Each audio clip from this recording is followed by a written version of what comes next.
Have you had a family member go to jail or prison? I have.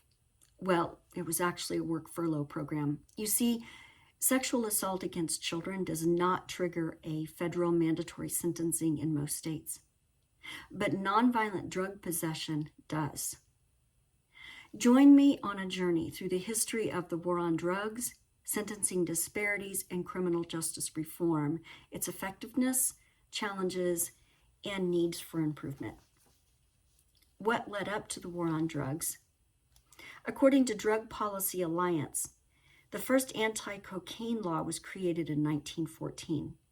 The claim was that Southern white women were being attacked by black men under the influence of cocaine.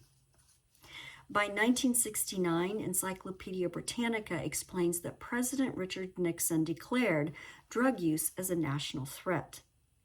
And so began the more than 50-year war on drugs. Drug war efforts were relatively small until 1981, when President Ronald Reagan focused on incarceration for drug possession and use versus treatment. This mainly affected African Americans and caused them to spend as much time in prison for nonviolent crack possessions as those with violent offenses.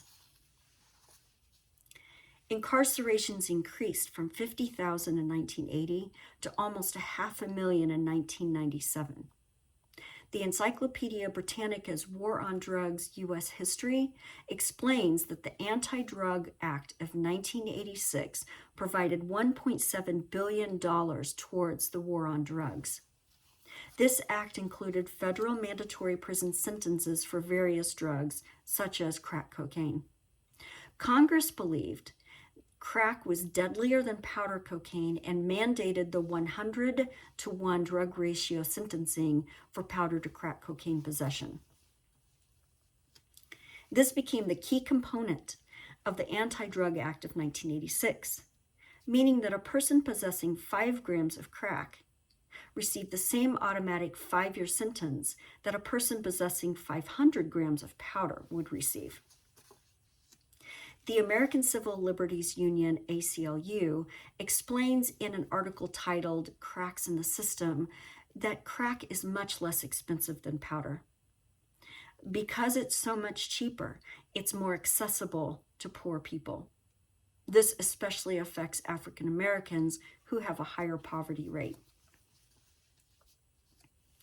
The American Addictions Center explains in Crack versus Cocaine that Congress failed to understand pharmacologically that crack is less pure than powder because it is made with powder and water plus ammonia or baking soda. The U.S. Sentencing Commission in 2015 reported the only difference they found between crack and powder was race or economic status of the user, not the effects on the body. These events led to an understanding for the need for reform, which led to the Fair Sentencing Act of 2010. How did this reform affect past, present, and future sentencing? Per the U.S. Sentencing Commission in 2015, the Fair Sentencing Act decreased mandatory sentencing from the 100-to-1 down to 18-to-1 for possession of crack to powder cocaine.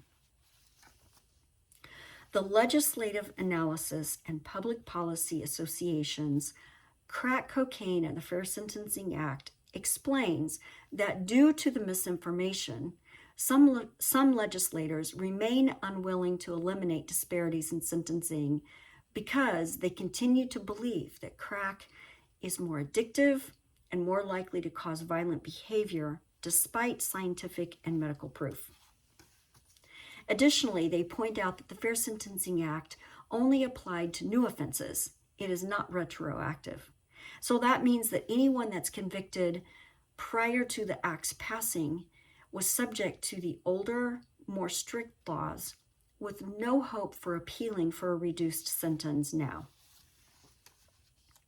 It was not until President Trump signed the First Steps Act of 2018 that the Fair Sentencing Act became retroactive.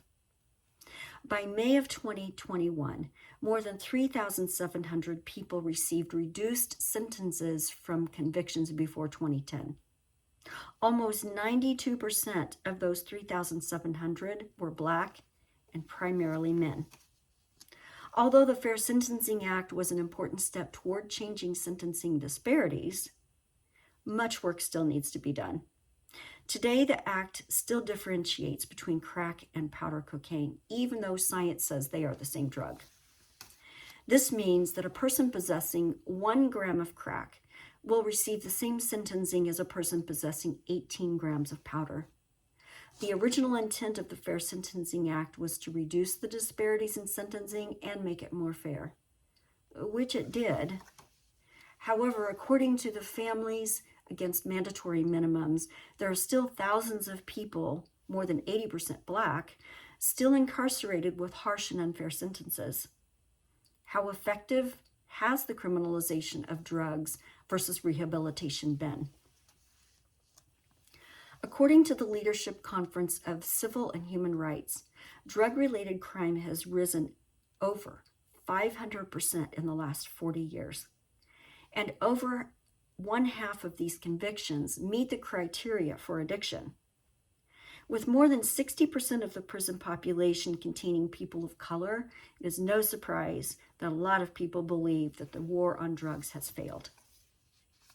So I ask you, why should nonviolent drug possession be more dangerous to society than sexual assault of children? Why does nonviolent drug possession trigger a federal mandatory sentence when sexual assault of children does not? Despite the similarities between crack and powder cocaine, the only difference found is the user. Should that affect a policy that leads to extended incarceration periods for nonviolent offenders, often longer than those of child sexual assault? S. 524 is a Senate bill that eliminates sentencing disparities between crack and powder cocaine.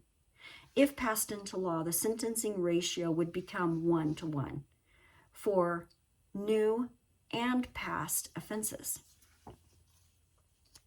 The Fair Sentencing Act helped reduce disparities, but we still have a ways to go to ensure fair and effective efforts. Per the Public Affairs mission at Missouri State University, cultural competence begins with cultural self-awareness, the expansion of knowledge of and respect for other cultures.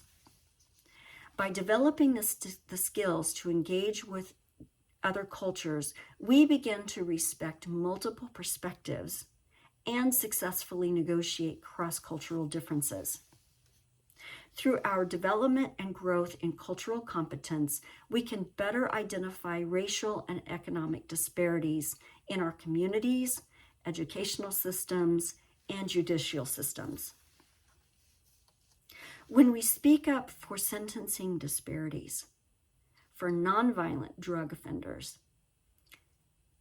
we may also impact how we view sentencing for violent crimes against children.